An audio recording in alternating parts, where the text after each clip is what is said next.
bước chân ra cuộc đời khi lứa tuổi còn thơ ngây, sống một mình nơi đất khách không một người thân nào ở đây. Nó sinh ra ở vùng quê nghèo, gia đình của nó rất khó khăn, nên mười mấy tuổi nó vác ba lô rời xa gia đình tìm miếng ăn. Mẹ nó khóc rất nhiều vì bà lo lắng cho thằng con trai. Nó ngậm ngùi đôi mắt hoen cái lặng lẽ bước đi không dám nhìn lại.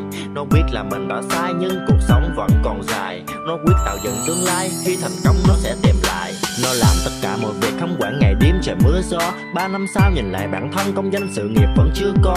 Nó tủi thân khi thấy bạn bè chạy xe tay ga ăn mặc đẹp, còn bản thân nó đôi khi nó căn phòng đơn sơ khá chật hẹp. Và như thế vì đồng tiền mà dần dần nó đã sa ngã. Nó bước theo con đường sai trái để đổi vật chất và xa hoa, khoác lên người những vết mực xã hội gọi nó là lưu manh. Nhưng có ai hiểu cuộc đời của nó đã phải trải qua nhiều bất hạnh. Những vết sẹo in hằn trên da suốt cuộc đời nó không thể quên. Lòng căm hận những người phụ bạc, sự trong lòng nó không kể tên. Khi nó là một thằng nghèo hèn, chỉ một mình không ai ở bên. Cuộc đời nó như con thuyền trôi giữa biển khơi không bờ bến. Không bạn bè không một người thân, chẳng ai quan tâm đến nó đâu.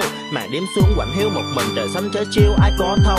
Nó nhớ cha, nó nhớ mẹ, nó nhớ gia đình thân thương. Nó mệt mỏi với xã hội này, chà đạp lẫn nhau chẳng hề nhẫn nhường. Và rồi năm 19 tuổi nó dấn thân vào chốn tình trường. Nó ước ao có một tình yêu thật hạnh phúc như người bình thường. Nhưng cuộc đời lắm chớ chiêu sẽ không màu hồng như nó nghĩ. Nó cố gắng làm đủ mọi thứ nhưng rồi họ cũng đã bỏ đi. Nó gục ngã trong vô vọng nên làm bạn với men rượu cay. Cuộc sống giờ đây đối với nó thì chẳng khác gì kiếp lưu đày. Nó lang thang khắp mọi nơi, đi về đâu nó cũng chẳng biết. Đời bạc bẽo làm người giả dối, mạng sống này nó cũng chẳng tiếc. Tụ tập với đám lưu manh, dấn thân vào con đường tội lỗi. Đánh nhau để kiếm đồng tiền là công việc nó làm mỗi tối. Nó muốn chứng minh bản thân rằng mình không phải là thằng vô dụng. Nhưng đôi khi nó ngồi suy nghĩ những việc mình làm hối hận vô cùng. Nó quyết định làm lại cuộc đời để không làm mẹ cha thất vọng, gạt bỏ hết quá khứ tối tăm để hoàn thành bao nhiêu giấc mộng. Nó bắt đầu công việc làm thuê, dành dụm từng đồng gửi về dưới quê. Nó chỉ mong gia đình nó ấm, mặc kệ người đời họ có cười chê. Và giờ đây nó đã trưởng thành sau nhiều năm không ngừng nỗ lực. Nó đã chiến thắng bản thân, vượt qua hết bao nhiêu khổ cực.